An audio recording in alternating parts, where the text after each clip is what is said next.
when I started to write about China's economy, it was an issue for specialists. Now the whole world discusses it. Every time China makes a major statement, this appears all over the world's press.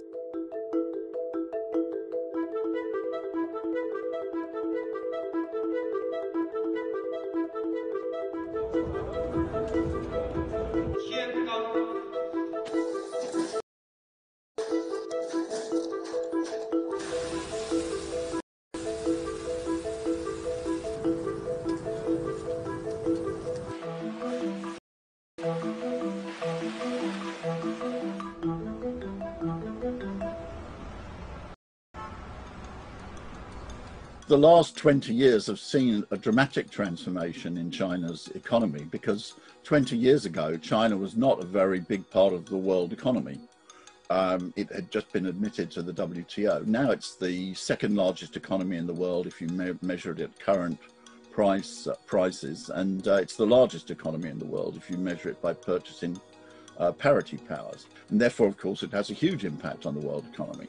If you take the projections of the IMF, in 2020 and 2021, China will account for an astonishing 60% of world economic growth. If you take the whole period out to 2025, China will account for slightly over 30% of world economic growth, compared to 10% for the United States. The secret of the situation is, well, firstly, actually, it's fundamentally because it's a socialist economy, which means, therefore, it combines not only the private sector, but it also has the state sector of the economy. And this gives it a big advantage over the Western economies, which only really rely upon the private sector. Or as President Xi Jinping puts it, China is prepared to use both the visible hand and the invisible hand. Also, it invests more than 40% of its economy, which is almost twice that of the United States, for example, and therefore these together mean very rapid growth into the economy. Then the immediate advantage is, of course, is the very rapid recovery from the pandemic.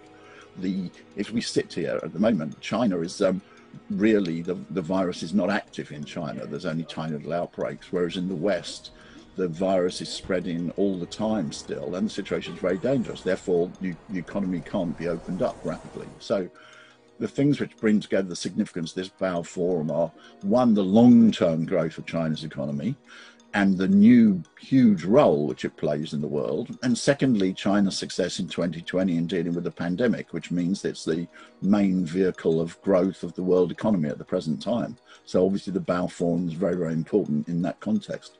The big challenge is that China's about to become a high-income economy by World Bank standards. China in 2020 got its own domestic goal of moderate prosperity, but for international comparisons, it's more convenient to use the World Bank standard of a high-income economy, which is slightly over $1,000 per capita GDP a month.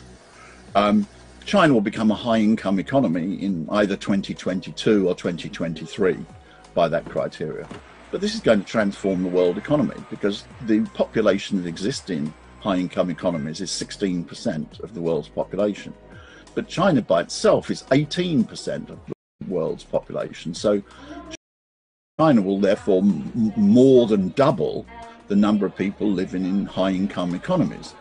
This means the big challenge, of course, is that the economy will become much more complicated. When the economy is developing, people are really only concerned with to have enough to eat in the most extreme cases, have decent housing, have some leisure time. But once you get to a high-income economy, the proportion of the economy which is spent on food or even on housing will fall. And people have much more complicated needs, cultural needs, needs for travel. I mean, China's become the biggest tourist economy in the whole world in terms of the number of tourists going out. Education, culture, advanced healthcare.